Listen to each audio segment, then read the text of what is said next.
Saya pernah berpikir bahwa cinta sesama jenis hanyalah mimpi buruk yang tak boleh disentuh di negeri ini, di mana tradisi dan agama menjaga ketat batas-batas hati. Sampai hari itu tiba, ketika mata saya bertemu dengan matanya di tengah hiruk-pikuk pasar malam Jakarta, dan segalanya runtuh seperti bangunan tua yang tak kuat menahan badai. Saya, Adi, seorang otografer muda yang selalu bersembunyi di balik lensa, tiba-tiba merasa jiwaku terbuka lebar, siap untuk dicabik-cabik oleh rasa yang tak pernah saya bayangkan. Di malam itu, pasar malam di kawasan Glodok penuh dengan aroma sate ayam dan suara tawar-menawar yang riuh. Saya sedang memotret deretan lampion merah yang bergoyang di tiup angin, mencoba melupakan kegagalan proyek oto terbaru saya. Tapi tiba-tiba, seorang pria tinggi dengan senyum hangat mendekat, meminta izin untuk melihat hasil jepretan saya. Namanya Budi, seorang seniman mural dari Bandung yang kebetulan sedang berkunjung ke Jakarta untuk pameran. Matanya coklat tua, seperti kopi tubruk yang pekat, dan suaranya lembut tapi tegas, membuat hati saya berdegup tak karuan. "Bagus sekali otonya, Mas. Kamu punya mata yang tajam," katanya sambil tersenyum, dan saat itu, saya merasa seperti ada cahaya baru menyinari kegelapan dalam diri saya. Dalam hati, saya bergumul. Saya tumbuh di keluarga tradisional Jawa, di mana ayah selalu mengajarkan bahwa pria harus menikah dengan wanita, membangun rumah tangga seperti pohon beringin yang kokoh. Tapi pertemuan itu membuat saya mempertanyakan segalanya. Mengapa hati ini bergetar hanya untuk seorang pria?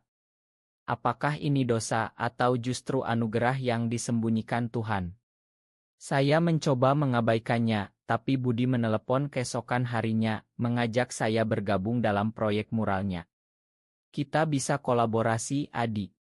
Oto-oto kamu bisa jadi inspirasi untuk lukisan saya," ujarnya antusias. Saya setuju meski dada saya sesak oleh ketakutan. Kami mulai bertemu lebih sering. Di kai-kai kecil di sekitar kota tua, kami berbagi cerita.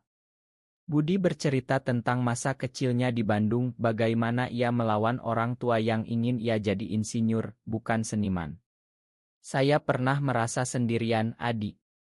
Tapi seni menyelamatkan saya," katanya sambil memegang tangan saya sekilas, membuat kulit saya merinding. Saya tak berani membalas, tapi dalam pikiran, saya membayangkan bagaimana rasanya jika kami bisa bebas. Dalam diri semakin dalam, saya ingin dekat dengannya, tapi bayangan masyarakat Indonesia yang konservatif menghantui.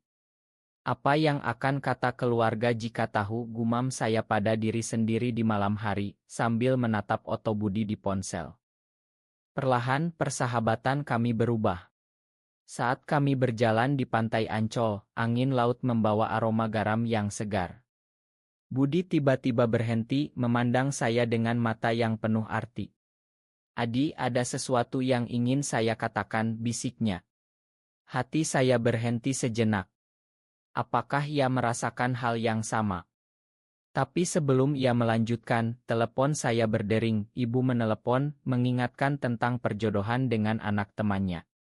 Saya menjawab dengan suara gemetar, dan momen itu hilang. Dalam hati, saya marah pada diri sendiri. Mengapa saya tak berani? Rasa ini seperti api yang membara tapi tak boleh dinyalakan. Kami terus bekerja sama. Proyek mural di dinding sebuah gedung tua di Jakarta mulai terbentuk. Saya memotret prosesnya, dan setiap kali Budi melukis, saya melihat keindahan dalam gerakannya. "Kamu seperti bagian dari lukisan ini, Adi," katanya suatu hari, membuat pipi saya memerah. Tapi malam itu, saat kami duduk di atap gedung memandang lampu-lampu kota, ia mengaku, "Saya suka kamu, Adi. Lebih dari teman." Kata-katanya seperti petir, menyambar hati saya.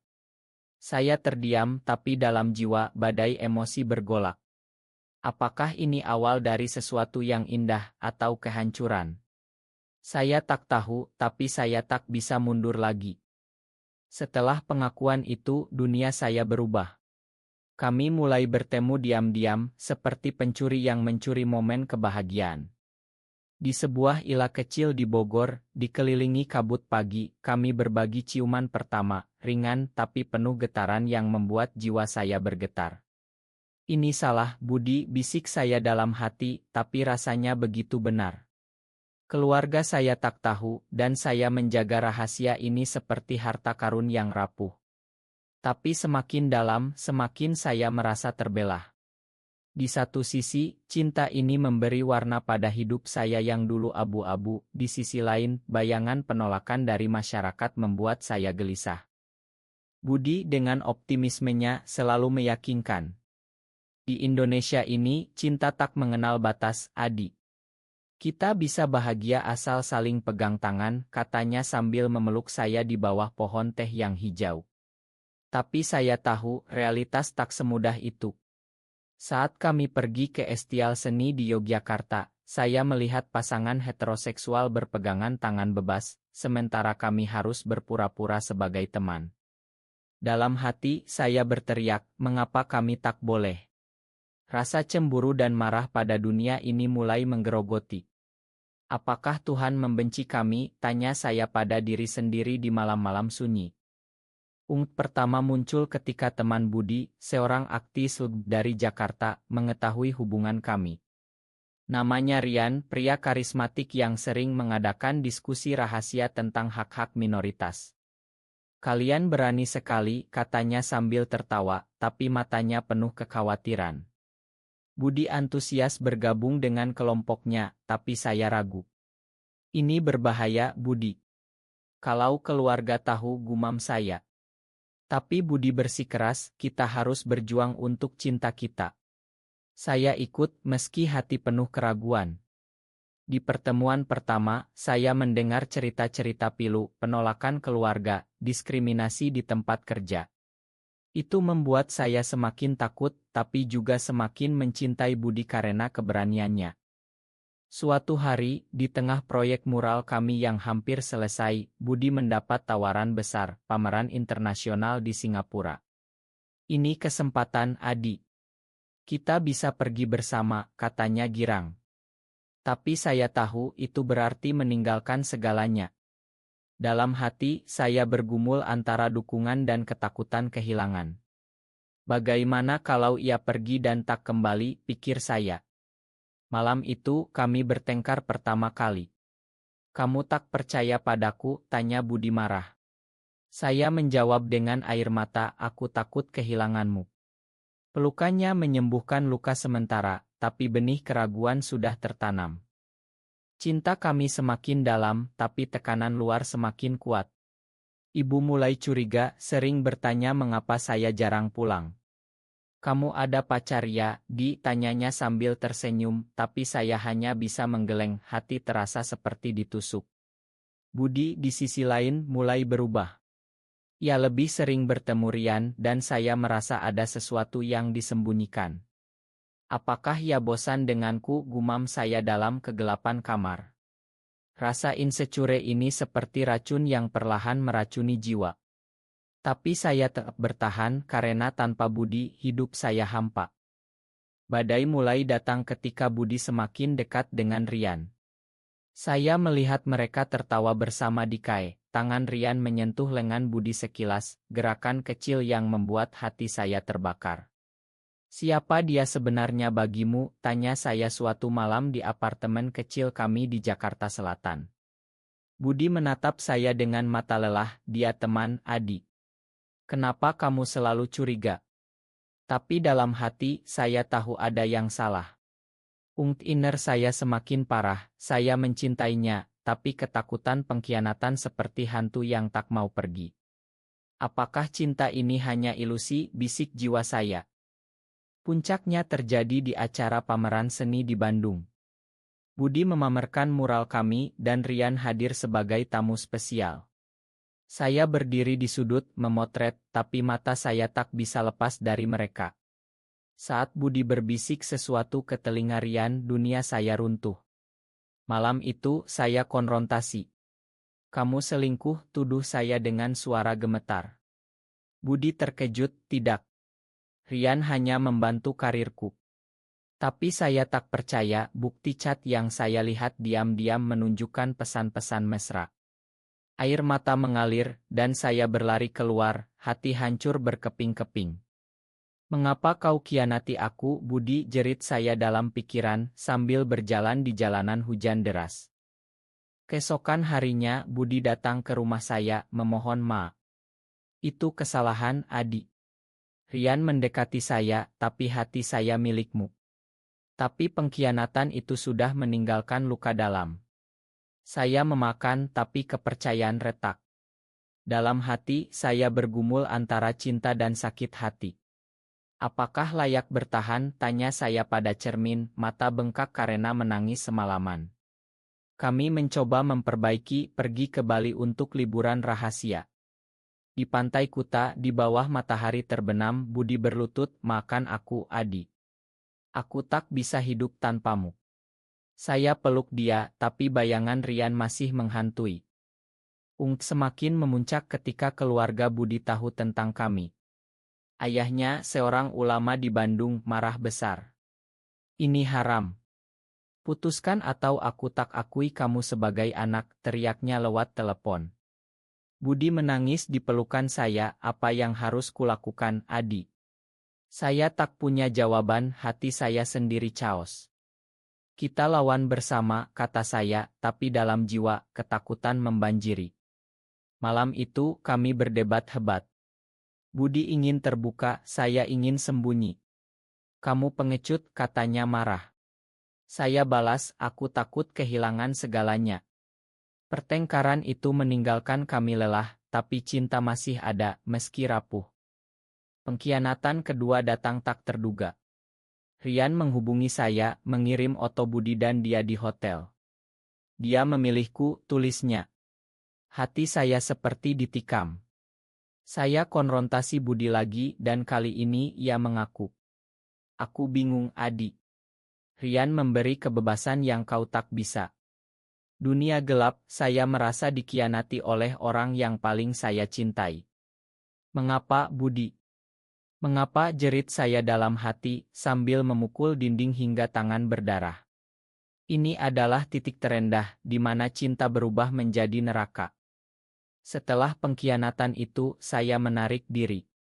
Tinggal di kamar kecil di Jakarta, saya menghabiskan hari-hari menatap langit-langit, jiwa penuh kegelapan. "Bagaimana bisa aku percaya lagi?" gumam saya berulang-ulang. Budi menelepon berkali-kali, tapi saya abaikan. Dalam hati, badai emosi tak kunjung reda, marah, sedih, dan kerinduan yang menyiksa. Saya ingat momen-momen indah, ciuman di Bogor, tawa di Yogyakarta, dan air mata mengalir. "Apakah ini akhir?" tanya saya pada Tuhan, mencari jawaban di doa malam. Rian, sang pengkhianat, muncul di depan pintu saya suatu hari. "Budi mencintaimu, adik. Aku hanya kesalahan sementara," katanya dengan wajah penuh penyesalan. Tapi kata-katanya seperti garam di luka. Saya usir dia, tapi dalam jiwa, keraguan semakin dalam. Apakah Budi benar-benar milikku, pikir saya. Saya mulai mencari pelarian di Autogray, memotret jalanan Jakarta yang ramai, tapi setiap gambar mengingatkan pada Budi. Hati ini seperti lautan yang bergolak, tak ada kedamaian. Keluarga saya mulai curiga atas kesedihan saya. Ibu datang berkunjung memeluk saya erat. "Apa yang terjadi, nak?" tanyanya lembut. Saya ingin cerita, tapi takut. Dalam hati, saya bayangkan reaksi mereka, penolakan, kemarahan. "Aku anak durhaka," bisik saya pada diri sendiri. Tapi ibu tak menyerah, dan suatu malam, saya pecah. "Aku mencintai seorang pria, Bu." Kata-kata itu keluar seperti banjir, dan ibu terdiam. Lalu, ia peluk saya, "Cinta adalah cinta, adik. Tapi hati-hati di negeri ini." Tangisannya membuat saya semakin hancur, tapi juga memberi harapan kecil. Budi tak menyerah. Ia datang ke rumah, berlutut di depan saya. "Aku salah, adik. Rian hanyalah pelarian dari tekanan keluarga. Hatiku selalu padamu." Matanya penuh air mata, dan saya tergoda memakan. Tapi luka terlalu dalam. Bagaimana aku percaya lagi, tanya saya dengan suara pecah. Kami berdebat panjang, emosi meledak-ledak. Dalam hati, saya rasakan perang, antara memakan dan melepaskan. Apakah cinta layak disiksa begini, gumam jiwa saya. Akhirnya, saya usir dia, tapi malam itu, saya menangis hingga pagi, merindukannya lebih dari sebelumnya. Ung Iner mencapai puncak ketika saya mendengar Budi sakit. Ayahnya memaksanya menikah dengan wanita, dan stres membuatnya jatuh. Saya buru-buru ke Bandung melihatnya di rumah sakit. Adi, bisiknya lemah. Saat itu semua marah hilang diganti kasihan dan cinta. Saya pegang tangannya, aku di sini. Tapi dalam hati, saya tahu ini ujian terakhir. Apakah kami bisa bertahan di tengah masyarakat yang tak menerima? Jiwa saya berteriak mencari jawaban. Di rumah sakit itu, melihat Budi lemah, hati saya luluh. Aku tak bisa kehilanganmu, bisik saya sambil memegang tangannya erat. Ia tersenyum tipis, makan aku, Adi. Aku bodoh. Saat itu, pengkhianatan terasa kecil dibanding rasa takut kehilangan. Dalam jiwa, emosi bergolak lebih hebat, campuran cinta, dan tekad baru. Kita harus lawan bersama, kata saya, dan Budi mengangguk, air mata mengalir. Tapi ayahnya datang, memandang kami dengan mata marah. Pergi dari sini, bentaknya. Saya berdiri tegar, saya mencintai anak bapak. Kata-kata itu seperti bom, dan ayah Budi terdiam, wajahnya memucat. Malam itu, di kamar hotel dekat rumah sakit, saya tak bisa tidur. Apakah ini akhir bahagia atau tragedi, tanya saya pada bintang-bintang. Budi pulih perlahan dan kami bicara panjang. Ia cerita tentang tekanan keluarga, bagaimana Rian menawarkan jalan keluar sementara. Aku tak pernah berhenti mencintaimu, katanya sambil menangis. Saya peluk dia, tapi dalam hati, luka masih ada. Kita perlu waktu, kata saya. Ung Iner semakin intens, saya ingin percaya, tapi bayangan masa lalu menghantui. Kembali ke Jakarta, kami mulai membangun ulang. Bergabung dengan komunitas Rahasia, kami dapat dukungan. Tapi tantangan datang lagi, rumor tentang kami menyebar di lingkungan seni. Teman-teman menjauh, proyek oto saya dibatalkan. Ini harga yang harus dibayar, kata Budi tegar. Saya marah pada dunia, mengapa kami tak boleh bahagia? Dalam jiwa, rasa ketidakadilan membara seperti api. Malam-malam saya habiskan menulis jurnal, menuangkan emosi, sakit, cinta, harapan. Tuhan berikan kami kekuatan, doa saya. Puncak emosi terjadi ketika ibu saya datang menemui Budi. Jaga anakku, katanya lembut, membuat kami berdua menangis. Itu momen haru di mana keluarga mulai menerima. Tapi ayah Budi masih keras. Kami bertemu dengannya, berdebat sengit. Ini bukan dosa, Pak. Ini cinta, kata Budi dengan suara gemetar. Ayahnya marah, tapi matanya mulai lunak. Dalam hati saya, harapan tumbuh, tapi juga ketakutan jika gagal. Apakah kami layak bahagia, bisik jiwa saya berulang. Akhirnya, Budi memilih meninggalkan keluarga sementara untuk kami. Aku pilihmu, Adi, katanya di stasiun kereta, memeluk saya erat. Air mata kami bercampur, emosi meledak. Tapi dalam pelukan itu, saya rasakan kedamaian pertama kali. Ung mulai reda, diganti tekad. Kita akan bahagia, janji saya. Perjalanan kami ke depan tak mudah, tapi cinta memberi kekuatan. Di sebuah rumah kecil di pinggir Jakarta, kami membangun hidup baru. Budi melukis, saya memotret, dan setiap malam kami berbagi cerita. Terima kasih telah bertahan, bisiknya sambil memeluk saya. Dalam hati, emosi semakin dalam, rasa syukur yang meluap, mencampur luka lama menjadi pelajaran. Tanpa pengkhianatan itu, mungkin kami tak sekuat ini, pikir saya. Keluarga Budi perlahan melunak, ayahnya datang berkunjung meski masih kaku. Aku tak setuju, tapi aku tak ingin kehilangan anakku, katanya, membuat kami menangis haru. Saya mulai aktif di komunitas, berbagi cerita untuk membantu yang lain. Cinta kami bukti bahwa di Indonesia, harapan ada, kata saya di pertemuan rahasia. Budi di samping saya, tangannya memegang erat. Inner akhirnya reda, saya terima diri saya sepenuhnya. Ini jalan Tuhan untuk kami, bisik jiwa saya penuh damai. Tapi tantangan masih ada, diskriminasi di masyarakat, tapi kami lawan dengan cinta. Suatu hari, di pantai Bali, kami berdiri menghadap laut. Maukah kau jadi bagian hidupku selamanya? Tanya Budi, memasangkan cincin sederhana. Air mata saya mengalir, ya, Budi. Momen itu penuh emosi, seperti akhir dari perjalanan panjang. Dalam hati, saya rasakan kebahagiaan sejati, meski perjuangan tak pernah berakhir. Cinta kami adalah revolusi kecil di tanah air ini, pikir saya. Kini, bertahun kemudian, kami hidup tenang. Proyek seni kami sukses, menginspirasi banyak orang. Pengkhianatan masa lalu jadi bekas luka yang menguatkan. Aku mencintaimu lebih dari apapun, kata Budi setiap pagi. Dan saya jawab, selamanya. Cerita kami bukti bahwa cinta sesama jenis bisa indah, personel, dan manusiawi di negeri ini. Meski Big C hampir menang, harapan menang. Jiwa saya penuh kedamaian, siap hadapi apapun.